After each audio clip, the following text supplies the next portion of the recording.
बाबांचं रिएक्शन बघायचंय मला. बाबा म्हणते कशाला आली नानी आणि आई एक्साइटेड होईल.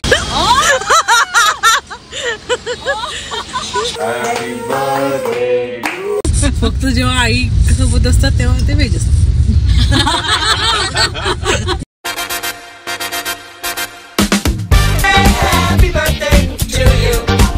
नमस्कार मित्रांनो.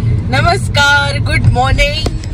तर आता आम्ही चाललो आहे अर्पिताला पिक करायला आणि आई बाबा सुद्धा येतात माझे आज. पण आई बाबांना माहिती नाही की अर्पिता पण येते. सो त्यांच्यासाठी सरप्राईज असणार आहे की अर्पिता पण येते आणि आम्ही तिघही म्हणजे मी, अनिल आणि अर्पिता मिळून जाणार आहे आई बाबांना घ्यायला. आला तिचा phone. Hello Arpita, good morning. Good morning. कसं वाटतं आहे? आई बाबांना तू सरप्राईज देणार आहे तर एक्साइटेड आहे खूप. बघूया काय रिएक्शन. मोठ्याने बोल, एक तर ऐकू येत नाही. लोक म्हणतात ऐकूच येत नाही आणि एवढं हळू बोलली तर कसं होणार. हा तर आता बघूया जरा. बाबांचं रिएक्शन बघायचंय मला. बाबा म्हणते कशाला आली नानी आणि आई एक्साइटेड होईल जास्त. बाबा म्हणते उगाच एवढं धगधग करून आलीस. बघूया काय रिएक्शन येतं. येस लागली रे. काल आपण पहाटे लोणावळ्याला जाऊन हे खाल्लं तर मला आज परत भूक लागली. आता आपण आई बाबांना पिक करून खाऊ आहेत काहीतरी. पहिले चहा आणि पोहे खाऊ, परत त्यांना आपण नसचॉपला आज परत घेऊन जाऊ. पोटाला सवय लागली आहे. हा, सकाळी खायची. हा ना, एक नंबर. पण भारी. पुण्यात गर्दी सुरू झाली आहे आणि आपली कार वॉशच होत नाहीये. जेव्हा सकाळी वॉश करायला येतो तेव्हा आम्ही बाहेर निघालेलो असतो ऑलरेडी. सो आमची कार वॉश नाही होते. सो तुम्हाला थोडस काच वगैरे घाण दिसली असेल तर इग्नोर करा. तर आता आई बाबा जे आहेत ते पोचतायत. आम्ही तुम्हाला रिएक्शन कॅप्चर देतो. सरप्राईज वरती सरप्राईज मिळणार आहे त्यांना. सो ही अर्पिता अशी इथे लपणार आहे आणि असं आमचं सुरू आहे. येतील इकडे. Hello hello. गाईज, आम्ही आता संजीवनी हॉस्पिटलच्या तिकडेच्या स्टॉपवरनं पुढे निघालो. आम्ही गाडीमध्ये आहे. आम्ही गाडीजवळ पोहोचलोय. इकडे बघा. एकदा छान. बसा तुम्ही, मी ठेवते बॅग.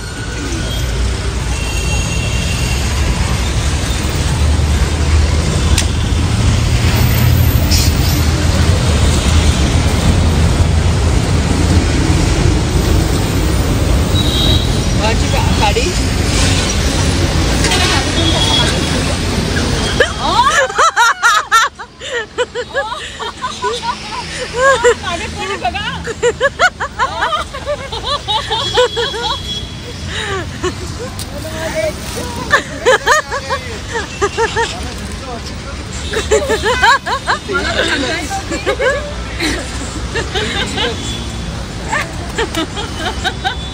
Oh my God.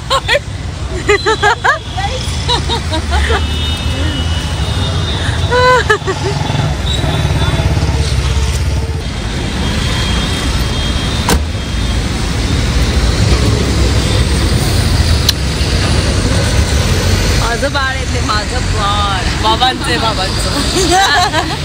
बाबांचं जास्त, आईचं थोडं कमी. 80-100. तर मित्रांनो, गाडी झाली होती भरपूर घाण. तर विचार केला आज जरासं क्लिनिंग होऊनच जाऊ द्यायची. आता रिसेंटली तुळजापूर अक्कलकोट जाऊन आल्यानंतरपासून गाडी धुतलीच नाही गेली आहे. आतून पण भरपूर घाण आहे, बाहेरून पण. एकदाचं हे झालं म्हणजे परत तुला मोकळं.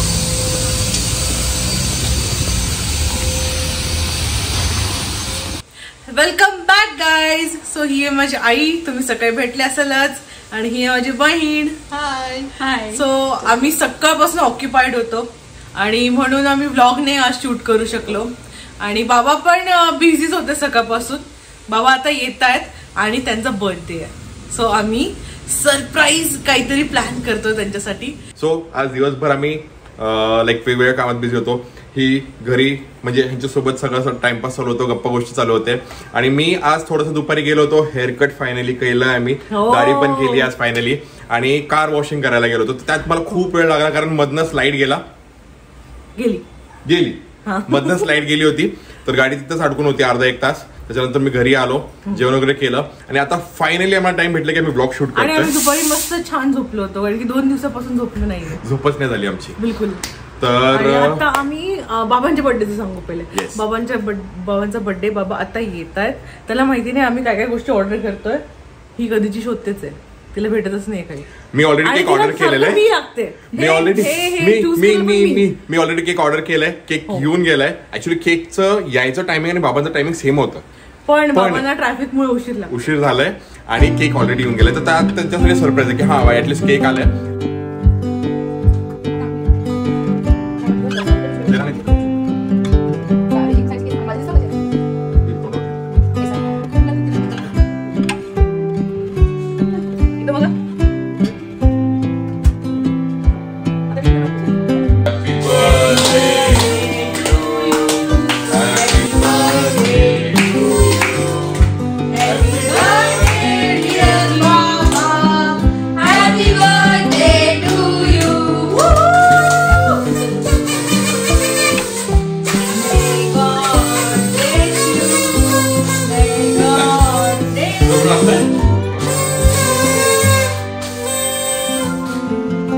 तुमचा आवडता फ्लेवर आहे बटरस्कॉच आणि व्हाईट चॉकलेट काहीतरी.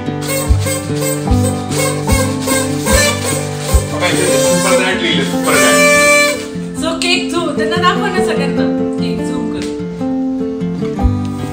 सो हा आहे सुपर डॅड वाला केक आणि हे आहे सुपर डॅड.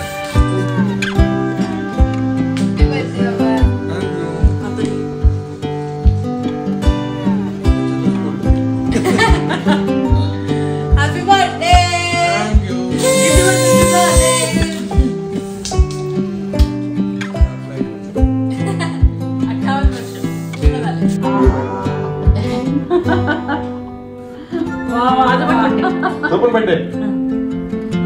सगळ्यांसोबत माझा बर्थडे येतो. तर बाबांना बाहेर नाही येताना थोडासा उशीर झाला. त्याच्यानंतर ह्या मुली सगळ्या रेडी होत होते, त्याच्यामुळे झाला केक कटिंगला खूपच उशीर. आता वाजले उशीर केला. हा बघा बाबा पण म्हणतात पुरावे. ह्या मुलींनी लेट केलं आम्हाला, ह्यांच्यामुळे लेट झालं ना आपल्याला. ह्या मुलींनी लेट केलं. येस, पुरावा आहे आता तुमच्याकडे. तर ह्या मुलींनी खूपच जास्त लेट केलं. आता आम्हाला ऍक्च्युली बाहेर जायचं होतं जेवायला आणि जायचं आहे म्हणजे आम्ही जातोय बाहेर आणि 10:30 ऑलरेडी वाजलेत. 11:30 वाजता रेस्टॉरंट बंद होतात. तर ते पण एक विचार करायचा पॉइंट आहे की आता आम्हाला लवकर निघावं लागेल. तर बघू हे लोक किती अजून वेळ काढतात. किती वाजले आता सांगू? एकच सेकंड. 10:15 झालेत, 10:15 ऑलरेडी. पीस, भेटू आपण. बाय. तर मुलांना आम्ही फायनली निघालो आणि आम्हाला उशीर झाला या मुलीमुळे. मला जागा नव्हती ते ती खूप जास्त खोटं बोलतीये. खरं नाही बोलत आहे. हिच्याकडे लक्ष नका देऊ, हिच्यामुळे सगळं उशीर झालेला आहे की नाही. ये तो चीटिंग हो गया. आईने भी कबूल कर दिया आहे. तसंही बाबा आणि ती उशिरा चालले जरा, त्याच्यामुळे मग थोडं उशीर झाला सगळ्या गोष्टींना. हो ठीक आहे, काय हरकत नाही. देर आहे दुरुस्त आहे. आणि इथे बाबा आणि अनिल समोर बसले आहेत. सो जसं तुम्हाला माहितीये की लवकरच श्रावण सुरू, लवकरच म्हणजे झालंच, परवाच सगळं आता. परवाच श्रावण सुरू होत आहे. तर आम्ही काहीतरी स्पेशल करायला चाललो आहे. आम्ही आईबाबांना बनवलं आहे म्हणजे आम्ही व्हेज आणि हे आई खात नाही, पण बाबांना पण आम्ही सांगू थोडस खायला. बाबा पण नाही खात आता नॉनव्हेज आणि मी तर पहिल्यापासूनच नाही खात. मी व्हेजी आहे आणि बाबा पण पूर्ण व्हेज चालेल सध्या. बाबांचं आमच्या हातात असतं, फक्त जेव्हा आई सोबत असतात तेव्हा ते व्हेज असतात.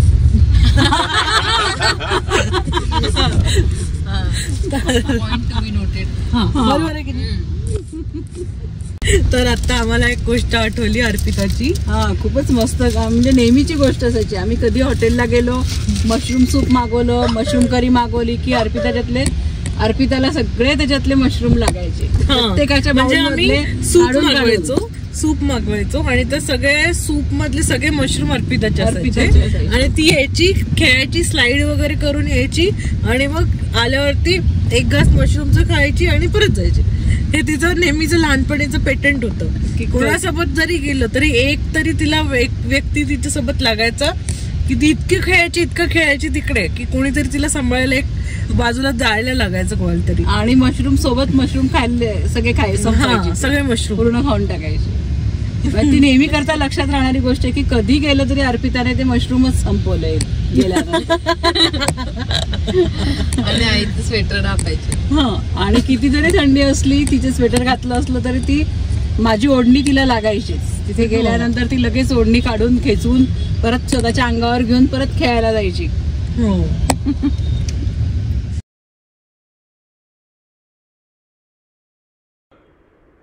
तर अशा प्रकारे आम्ही पोहोचलोय अहिल्यादेवी थाळी. तू काय खाणार? काहीतरी स्पेशल मी अजून बघते आहे. आई व्हेज मेन्यू, बाबा veg menu, Arpita phone menu आणि हे आज बाबांना व्हेज राहू पण नाही देणार मी. No veg today. Okay.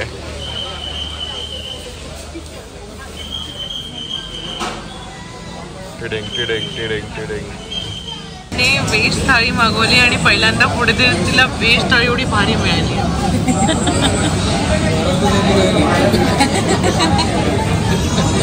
Direct परत आली तिला. आणि बाबा आपण ऑर्डर केली आहे फायनली चिकन थाळी आमचं ऐकून. अर्पिताने पण ऑर्डर केली चिकन थाळी. माझी पण चिकन थाळी.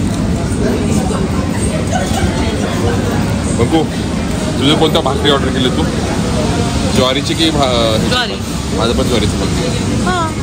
तुझं मटण खालीच नाही आणलं, सगळ्यांचं आलं. येईल ना माझं स्पेशल असतं, मग माझं लेटेस्ट येत असतं. सो आली आहे माझी थाली मटण आणि मला यांचे हे वाले जे आहे मीट बॉल्स ते खूप जास्त आवडतात. सुक्का आहे, ग्रेव्ही आहे आणि रस्सा आहे. हे सगळं बघून खूप जास्त भूक लागली आहे. भयानक भूक आणि एवढं यमी आहे जेवण. भेटतो आम्ही तुम्हाला जेवण संपवून. सो आम्ही आता आलो आहे पार्टी करून आणि खूप मजा केली, खूप जास्त खाल्लंय. असं वाटतं आता पोट फुटणार आहे माझं. तुम्ही पण जर का पुण्याला आले आणि कधी तुम्हाला खायची इच्छा झाली तर अहिल्याबाई देवीस थाली नक्की ट्राय करा. खूप भारी जेवण आहे. आणि जर का तुमच्याकडे खूप जास्त वेळ आहे, तुम्ही 1-2 तास थांबू शकता तर मग जगदंब जाता. आम्हाला खूप मजा आली. व्हेज थाळी खायची असेल तर झुणका भाकर नक्की खा. मोठी व्हेज थाळी घेऊ नका. अनुभवाचे बोल. येस. सो एवढे पदार्थ खाऊ शकत नाही त्याच्यातले. येस. हा खूप जास्त असतं कारण 3 प्रकारच्या भाज्या, 2 सुखे भाजी, 1 ओली भाजी, त्याच्यानंतर कोशिंबीर, दही, सोलकढी, डाळ, राईस आणि भाकरी. त्याच्यापेक्षा आणि जिलेबी मध्ये एवढं टेस्टी जेवण असतं की अशा बारीक लोकांना पण पोट येतं. छान जेवण असतं. तर ठीक आहे. बाबांचा बर्थडे. बाबा तुम्हाला कसं वाटलं बर्थडे? खूप छान. माझा बर्थडे आज खूप छान रीतीने अजून एक स्वीट डिश राहिल्या बाय द वे. जे केक आपण कट केलं होतं ते खाल्लंच नाहीये जास्त. आता बिलकुल नाही झालं. आता शक्यच नाहीये. तर अशा प्रकारे आजचा हा दिवस आम्ही इथं संपवतोय. हा ब्लॉग पण. जर का तुम्हाला हा ब्लॉग आवडला असेल सो बंकू जसं म्हणत होती, जर का तुम्हाला हा सबस्क्राईब करा आणि कमेंट करा. येस. भेटूया पुढच्या ब्लॉग मध्ये. Good night. भेटूया नेक्स्ट ब्लॉग मध्ये.